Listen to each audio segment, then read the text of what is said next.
Assalamualaikum warahmatullahi wabarakatuh. Salam sejahtera buat kita semua. Salam Om Swastiastu, Namo Buddhaya, salam kebajikan. Balik lagi di channel YouTube Afif Safi, pakar bola mengomentari sepak bola dengan kebahagiaan. Terima kasih sekali lagi buat teman-teman yang udah like, comment, dan subscribe channel YouTube Afif Safi, yang udah terus nonton, stay, dan semoga semua dalam keadaan sehat walafiat. Hari ini gue akan membahas beberapa berita seputar pastinya dunia sepak bola. Ada Lionel Messi yang meraih kembali trofi-trofi, penghargaan, penganugerahan pemain terbaik, yaitu FIFA Best Player.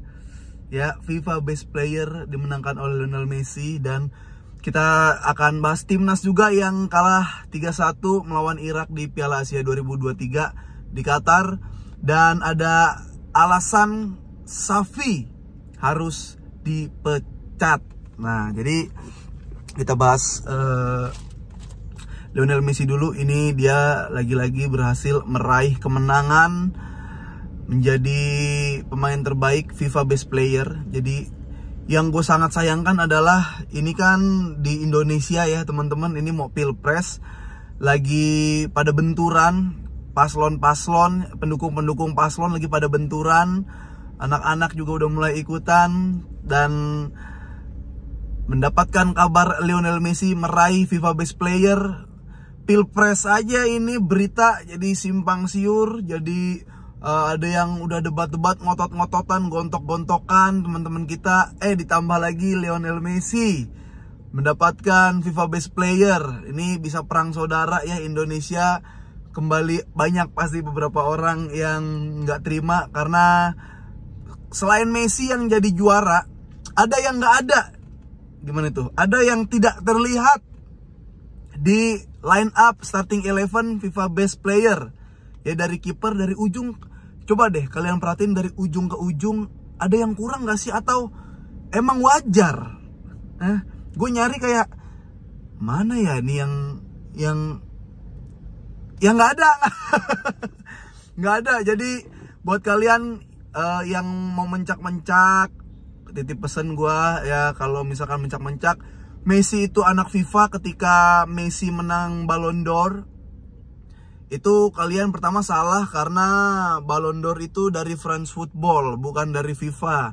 Ya, ada jurnalis-jurnalis, lembaga-lembaga yang melakukan voting, orang-orang yang kredibel. Jadi FIFA Ballon d'Or adalah dibuat dari France Football, yang mana Prancis itu kemarin dikalahkan oleh Argentina di final, tapi Messi tetap menjadi juara dan meraih Ballon d'Or. Sementara FIFA Best Player ini ya kalau ajang penghargaan terbaik juga, tapi yang buat FIFA.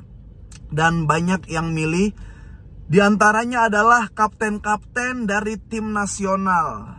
Ya, jadi banyak yang memilih. Sebenarnya sama jumlahnya 48, jumlahnya sama dengan Haaland, di nomor 2 Haaland, nomor 3 Kylian Mbappe. Jadi buat kalian yang mempertanyakan kenapa kok bisa Lionel Messi yang juara, ya silahkan tanya kepada Luka Modric, yang notabene adalah dia pemain Real Madrid yang pernah bermain dengan Benzema dan Gareth Bale. Kenapa dia memilih Lionel Messi? Tanyakan kepada Fede Valverde, kenapa dia memilih Lionel Messi, dia di Madrid. Tanyakan juga kepada Kylian Mbappe, yang notabene dia adalah fans dari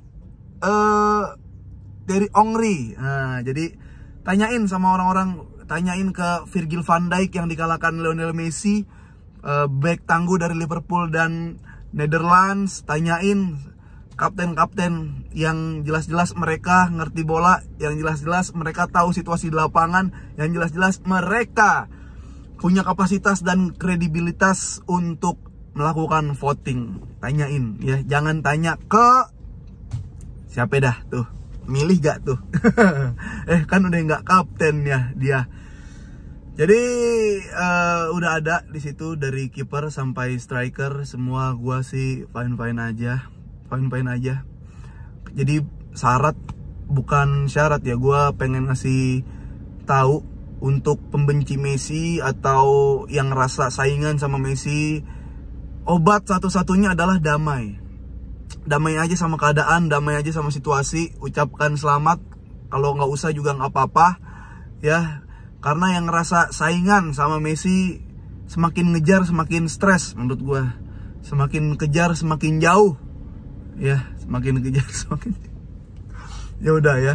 Apalagi setelah itu kita bahas timnas. Selamat sekali lagi buat Bang Messi. Ampun 7 keliling Messi menang-menang mulu, ampun. Nah, selanjutnya kita bahas timnas yang kalah 3-1 dari Irak ya. Tapi kadang gue kan sering bilang kalau kalah ya kalah, tapi kalahnya kalian seperti apa? Menurut gue secara permainan Indonesia tuh masih bisa mengimbangi Irak, yang dimana Irak itu secara peringkat FIFA ya jauh di atas Indonesia. Tapi Indonesia bahkan di babak pertama lah ya, kecuali menit-menit awal panik, nervousnya masih kelihatan, tegangnya juga masih kelihatan. Jadi koordinasi nggak terlalu berjalan dengan baik. Maka ada gol-gol dari Irak yang berasal dari kepanikan-kepanikan lini belakang Indonesia. Nah, 2 gol dan sempat dibalas oleh Marcelino membuktikan bahwa Indonesia bisa cetak gol. Indonesia bisa memanfaatkan peluang, tapi bagaimana peluang itu bisa terjadi lagi, itu yang harus di-save, dipertahankan oleh STY. Karena ya bahkan ada yang membentuk mistar, itu salah satu hal yang sangat positif. Ya, kita bukan nggak ngelawan, kita bisa ngelawan Irak, kita bisa mengimbangi Irak.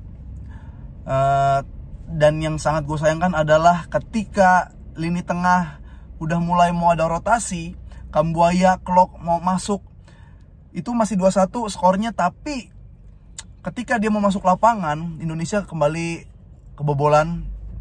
Jadi sangat disayangkan itu kalau misalkan 2-1. Ya walaupun belum tentu memang bisa jadi 2 sama, minimal ada perbedaan. Minimal ada perbedaan, berarti ada inisiatif Indonesia untuk megang bola lagi. Karena masukin Klok, bakal ada umpan-umpan, masukin Kambuaya, dia bisa meliuk-liuk ke depan. Tapi ya alhasil memang udah kejebolan duluan, jadi 3-1. Ya ini nggak apa-apa menurut gua, walaupun secara peringkat sekarang di peringkat 4, karena Vietnam bisa cetak 2 gol walaupun kebobolan 4 lawan Jepang. Yang menarik adalah penampilan Yakob Sayuri. Gua sangat respect, apresiasi, itu mental tuh, benar-benar dia bisa ngolongin pemain Irak, memberikan umpan kepada Marcelino, yang mana itu adalah gol yang sangat mirip dengan gol Real Madrid dari Valverde ke Vinicius di final melawan Liverpool. Cuma bedanya back Irak nggak ada yang nungging kayak Virgil van Dijk. Jadi kalau dibilang skema kita adalah imbang lawan Irak, dapat 1 poin lawan Irak, dan menang lawan Vietnam, ya pasrah. Kalau bisa lawan Jepang, kalau bisa hasil positif. Skema itu udah harus berubah teman-teman.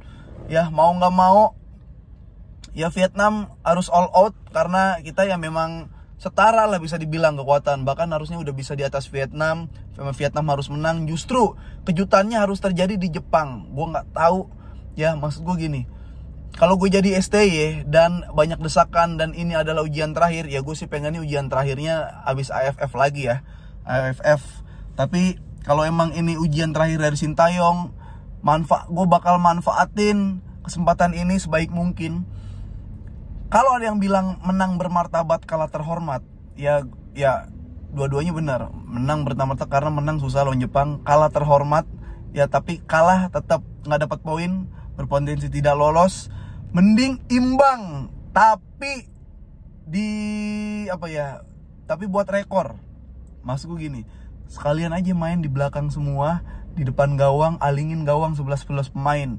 Setidaknya dengan hal seperti itu bisa dapat 1 poin. Kalau nggak kebobolan, Indonesia bisa mengimbangi Jepang, dan dunia kaget dengan strategi Indonesia. Jadi di gawang aja semua, Hernando dikepung aja, Jordi di belakang semua, Rafael Strike juga di belakang, Yakob terus belakang semua. Yang penting jangan sampai kebobolan untuk mendapatkan 1 poin. Itu kalau imbang dengan bukan parkir bus lagi, itu udah parkir di rem tangan di terminal lagi, strategi terminal. Itu Diego Simeone sebagai pecinta parkir bus atau Mourinho cium tangan kalau kayak gitu. Besok-besok Atletico Madrid ngeliat Indonesia imbang lawan Jepang, dia ngerasa nih pemain Atletico kurang mundur kali nih ya, atau pemain siapa Roma, Mourinho baru keluar kayaknya tadi dari Roma ya, dia nyatakan mengundurkan diri dari Roma. Jadi skema berubah mau nggak mau, all out di kedua laga terakhir. Karena Irak kita akhirnya kalah, ya Vietnam mau nggak mau harus menang, Jepang agak susah sih, sangat susah banget, tapi nggak bisa harus. Ya Arab bisa mengalahkan Argentina dan Argentina bisa melaju melesat sampai final. Indonesia harus bisa mengikuti Argentina. Ya mudah-mudahan aja, kita doain yang terbaik buat timnas. Gua nggak terlalu kecewa dengan penampilan kemarin, itu udah bagus banget. Mainnya udah ya bisa lah mengimbangi. Nah, selanjutnya Xavi harus dipecat menurut gua, karena Xavinya yang harus tahu diri ya. Lu tuh lagi dimainin sama Laporta, Xavi. Dia tahu potensi lu nggak bisa ngelatih. Dia tahu kapasitas lu sebagai pelatih mediocre. Tapi keuangan Barcelona ini lagi kacau. Dan sumpah Barcelona ngambil pelatih lagi, itu akan ada klausul-klausul entah harus jual pemain atau harus beli pemain. Repot lagi, nambah budget, ya mendingan Xavi ditahan sama Laporta. Jadi ketika ada desakan dari fans, maka Laporta akan tetap bilang Xavi stay. Biar apa? Nah ini gak masuk akal, tapi ini sangat masuk akal. Biar apa ya? Biar Xavi jadi kambing hitamnya. Kalau jadi Xavi mending mundur. Dia harusnya udah tahu kalau dia nggak bisa ngelatih. Dia harusnya udah tahu kalau dia terlalu cepat untuk melatih Barcelona, bukan kapasitas dia. Jadi karma baik dan rezeki Xavi udah diterima semua ketika dia jadi pemain. Maestro banget. Udah jadi pelatih udah nggak sangat mediocre, sangat menjadikan buat tim sekelas Barcelona dilatih oleh Xavi. Jadi menurut gua Xavi ini sengaja ditahan buat jadi kambing hitam oleh Laporta, karena Laporta nggak punya uang, dan kalau beli pelatih gaji bakal naik, akan ada klausul-klausul yang merepotkan Barcelona. Kelihatan lagi kalau Barcelona lagi goyang ekonominya, meminta tuas lagi malu, mending Xavi ditahan. Kalau nggak juara, fans nggak ada kepikiran buat nyerang Laporta. Xavi yang jadi kambing hitam, itu yang bisa gue sampaikan, karena udah nggak jelas. Malah ada statement dari Barcelona, semua board di Barcelona itu setuju kalau Xavi stay, masih percaya dengan Xavi, dan Xavi juga selalu bilang kalau Barcelona akan kembali. Kapan. Itu aja yang bisa disampaikan. Terima kasih buat teman-teman yang udah selalu nonton, like, comment, dan subscribe channel YouTube gua. Semoga semua dalam keadaan sehat walafiat. Ya, selamat menjalankan hari-hari, makin sukses, dan jangan lupa like, comment, dan subscribe channel YouTube Afif Safi yang udah mulai bisa menunaikan janjinya untuk upload terus. Oke? Sampai ketemu lagi. Dadah.